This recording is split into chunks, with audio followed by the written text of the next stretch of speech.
J'existe. J'existe. J'existe. J'existe. J'existe. J'existe. J'existe. Podcast qui fait J'existe. émerger, recueille J'existe. et diffuse la J'existe. parole des personnes J'existe. encore placées ou sorties des dispositifs de la protection de l'enfance. Aujourd'hui, au micro, je reçois Médina. Est-ce que ça te convient si je te laisse te présenter en quelques mots? Ton âge, d'où tu viens, tes frères et sœurs, ce que tu aimes.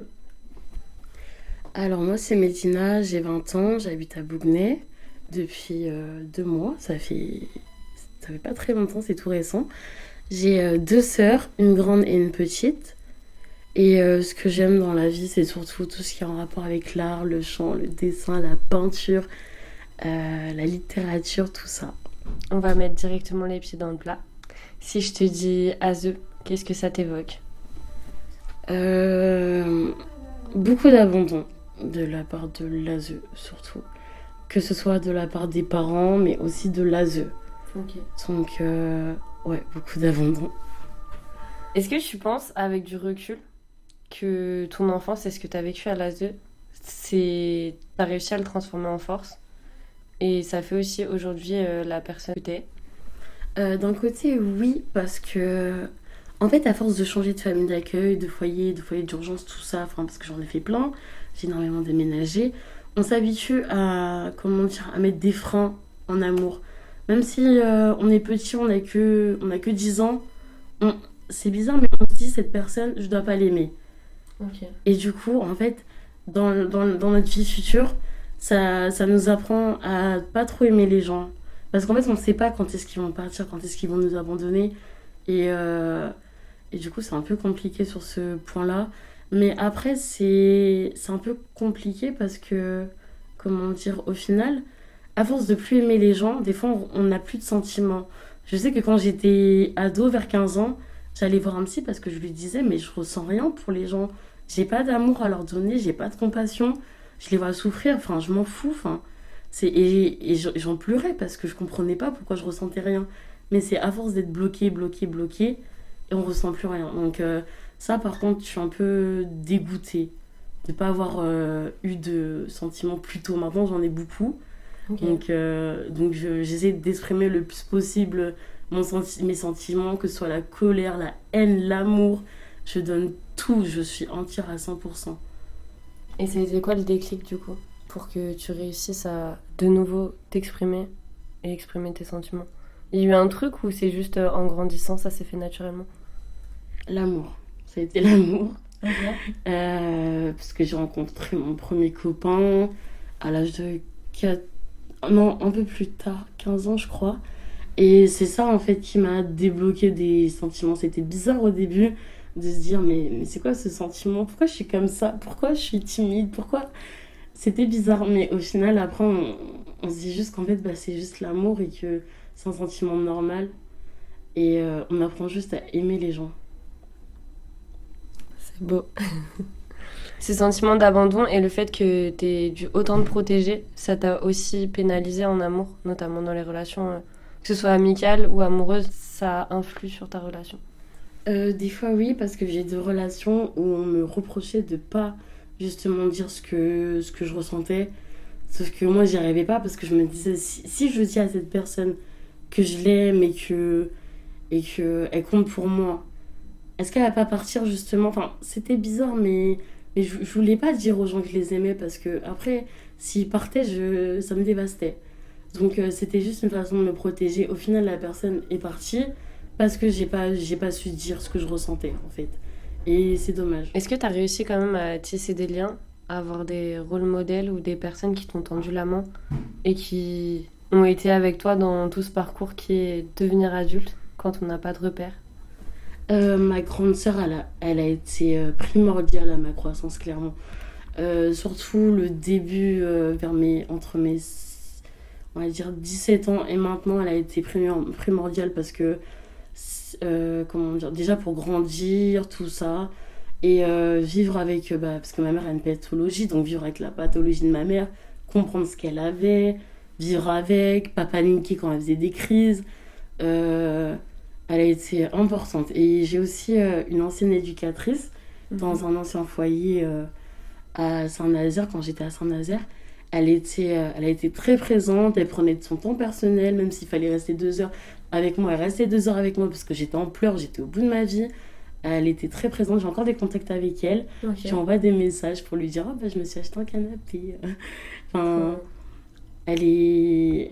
C'est un peu comme une marraine en fait pour moi. Et ma grande sœur, c'est un peu comme une mère pour moi. Ok. Ouais. Donc t'as trouvé tes figures familiales d'une autre manière. C'est Mm. pas forcément les liens du sang. Voilà. On a pas mal parlé ensemble de l'autonomie, d'apprendre à devenir autonome. Et justement, moi, ce qui m'intéresse, c'est de savoir quels ont été les obstacles majeurs dans ton parcours pour devenir adulte. Ça a été quoi les plus gros défis que t'as affrontés pour devenir celle que tu es aujourd'hui, une jeune femme de 20 ans? Il y a des choses auxquelles j'ai énormément de mal encore aujourd'hui. Par exemple, l'argent. Ça, c'est un truc que je gère pas du tout. Je gère pas du tout.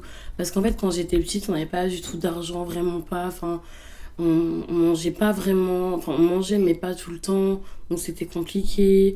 Et du coup, maintenant que je reçois des sous et tout, j'ai ce besoin de tout dépenser. Et quand je dépense pas, c'est bizarre à dire, mais ça me brise le cœur. Enfin, ça me frustre. C'est comme si je pouvais pas avoir ce que je voulais, mais en fait, j'achète des choses dont j'ai pas besoin, clairement.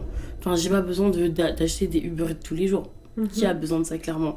Alors que je peux juste m'acheter des petits repas et après, en fin de mois, c'est compliqué parce que je suis là, j'ai pas de sous et après, je m'étonne. Et en fait, ce problème-là, ça fait depuis que j'ai 15 ans, j'essaie de le résoudre parce que mon premier appartement, je l'ai eu à 15 ans. Donc, depuis mes 15 ans, j'essaie de gérer ce problème d'argent. Du coup, j'y arrive pas du tout, c'est de pire en pire. Des fois, je suis à découvert. Donc j'ai essayé. Là, j'ai fait une demande pour être sous curatelle Ok. parce que je peux vraiment pas être toute seule à gérer ça en fait. J'ai besoin d'aide et j'ai pu l'exprimer. Et du coup, je suis passée devant le juge. Il a dit vous serez sous curatelle pendant 3 ans. Donc, ça, il n'y a pas de souci. Enfin, moi, je vois pas où est le problème. Mais sauf que l'attente, elle est de 1 an. Donc, pour avoir quelqu'un qui m'aide. Donc, je sais pas. Enfin, après, j'ai d'autres solutions. Je suis pas toute seule sur ça. Et puis, ma banquière est là pour me freiner sur mes achats compulsifs. Et après, sinon, les autres difficultés que j'aurais pu avoir, c'est l'alimentation. Parce que c'est soit je mange trop, enfin, je fais des crises de boulimie où je fais que manger, manger, manger. Ou soit, genre, je m'alimente pas. Je m'alimente pas parce que, après, avec mes problèmes de santé, vu que je vomis tout le temps, c'est compliqué en fait de s'alimenter, vu qu'on sait qu'on va vomir. Enfin, c'est compliqué. De retrouver le goût de manger. Oui, parce qu'en vrai, manger, ça devrait être un plaisir. Enfin, c'est cool de manger, cuisiner et goûter ce qu'on prépare, mais au final, j'aime bien préparer, mais manger, c'est un peu plus compliqué. Après, là, tout ce que tu me dis, l'argent et manger, c'est des trucs qui sont vachement inculqués par la famille, tu vois. Genre, c'est normal. En fait, il n'y a pas de honte. C'est quand t'as pas une famille pour te dire comment gérer ton argent de poche ou pour t'accompagner, justement, quand t'as 15 ans. Quand t'as 15 ans, personne n'est responsable avec l'argent. On achète des trucs futiles parce que on a 15 ans, on s'en fout de payer l'électricité, ça devrait pas être une de nos préoccupations. Et pour la nourriture, je trouve que c'est vachement pareil. Tu sais, souvent, c'est un truc... je sais pas, tu cuisinais avec ta grande sœur? Surtout pendant le confinement. Ok. Parce que pendant le confinement, je retournais chez ma mère, elle aussi. Et du coup, on s'est retrouvés, on se faisait des petites quiches, elle m'apprenait à faire des trucs. Elle faisait des petits sushis. Donc c'était plutôt fun à faire. Ok, donc là, t'as partagé le fait de manger et c'était plus simple pour manger? Oh oui, en fait, j'ai l'impression que quand je suis entourée, j'ai pas de problème à manger. Par exemple, quand je suis à repère et qu'il faut manger une pizza, ça me dérange pas, enfin, j'ai pas de problème. Mais quand c'est chez moi, j'ai une pizza devant moi, je sais que je la mangerai pas. Donc ça fait partie des obstacles. Mm. Qu'est-ce qui est important pour toi aujourd'hui dans ta vie de femme? Qu'est-ce qui est vraiment important pour lequel t'as envie de te battre ou pour lequel t'as envie de défendre ce truc dans ta vie ou t'as envie d'acquérir, de conquérir ce truc ou... Qu'est-ce qui est important? Il y a beaucoup de choses. J'ai beaucoup de combats, j'ai beaucoup d'ambitions, mais c'est principalement tout ce qui est les agressions, l'inceste, tout ça. Mais envers les femmes, mais aussi envers les hommes, parce qu'il y a beaucoup aussi d'hommes battus, on n'en parle pas assez. Il y a des hommes qui se font violenter, et puis à chaque fois qu'ils essayent d'en parler, les gens ils sont souvent là, ouais, mais t'es un homme, défends-toi.